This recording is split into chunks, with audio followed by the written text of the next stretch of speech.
Cerebral palsy मस्तिष्क पक्षाघात यह एक ऐसी न्यूरोलॉजिकल स्थिति है जिसमें मस्तिष्क को जन्म से पहले, जन्म के दौरान या जन्म के तुरंत बाद क्षति पहुंचती है। चलिए बात करते हैं इसके कौन-कौन से प्रमुख लक्षण दिखाई देते हैं।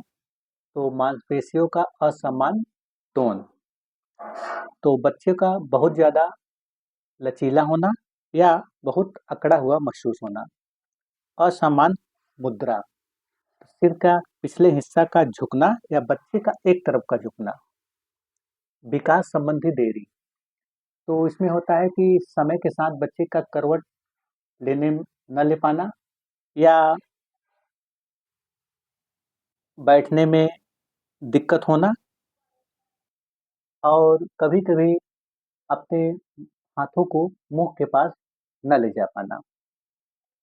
एक हाथ का उपयोग करना, दूसरे हाथ का मुट्ठी बंद रखना और बोलने व निगलने में परेशानी यह तब होता है जब सेरेब्रल का असर जीभ पर पड़ता है, तो यह भी समस्या दिखाई देता है।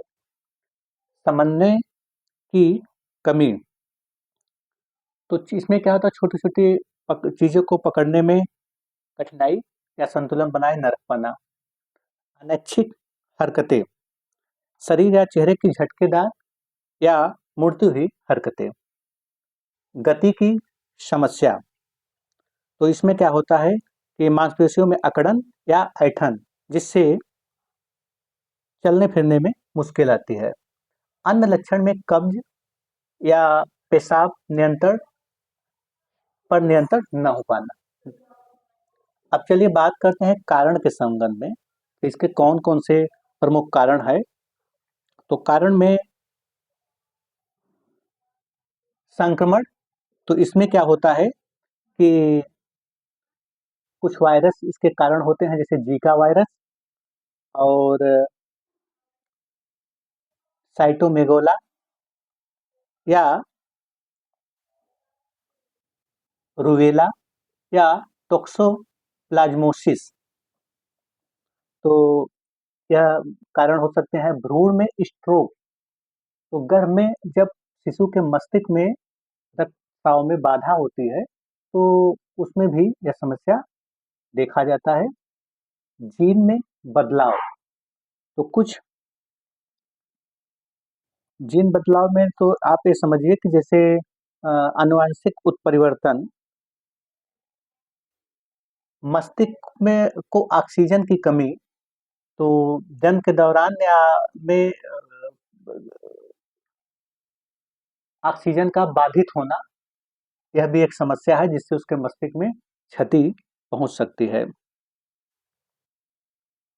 जन्म के दौरान ऑक्सीजन की कमी, तो जन्म के दौरान या जन्म के बाद ऑक्सीजन की कमी की वजह से यह भी समस्या देखा जाता है। कुछ अन्य कारण है जैसे सिर पर चोट या जन्म के बाद मस्तिष्क में यदि कोई संक्रमण है तब पर भी यह समस्या हो सकता है, या जन्म के दौरान मस्तिष्क में कोई चोट लग गया है तो उससे भी मस्तिष्क में क्षति पहुंच सकती है। अब चलिए बात करते हैं सेरेब्रल पॉल्सी के कौन-कौन से टाइप होते हैं।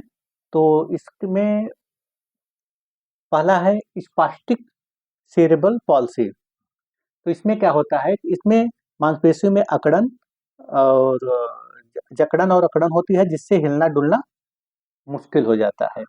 इसमें क्या होता है कि 3 टाइप होते हैं। हेमीप्लेजिया, शरीर के एक तरफ के अंग को प्रभावित होता है। दूसरा होता है डिप्लेजिया, तो इसमें क्या होता है पैरों की मांसपेशियों में अकड़न होती है। तीसरा होता है क्वाड्रिप्लेजिया, तो इसमें क्या होता है शरीर के सभी चारों अंग गर्दन को प्रभावित करता है। यह सबसे गंभीर रूप है। अब चलिए बात करते हैं दूसरी प्रकार, तो इसे डिस्केनेटिक या एथेटाइड सेरेब्रल पॉल्सी। अब चलिए बात करते हैं किससे, इसमें मांसपेशियों पर अनियंत्रित और धीमी गति से होने वाली झटके वाली या ऐंठन भरी गतिविधियां होती है।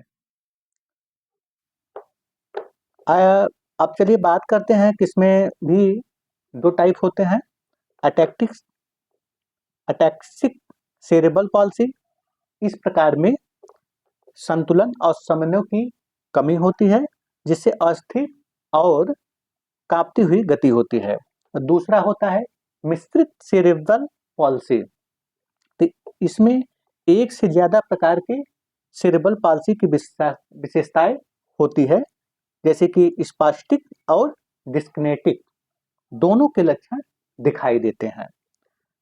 अब चलिए बात करते हैं कि इनमें ज्यादातर वो परीक्षण में तंत्रिका संबंधी परीक्षण हो सकता है, इमेजिंग परीक्षण में एमआरआई, सीटी स्कैन हो सकता है और इलेक्ट्रोएन्सेफेलोग्राम ईईजी और कुछ आनुवंशिक परीक्षण भी हो सकते हैं।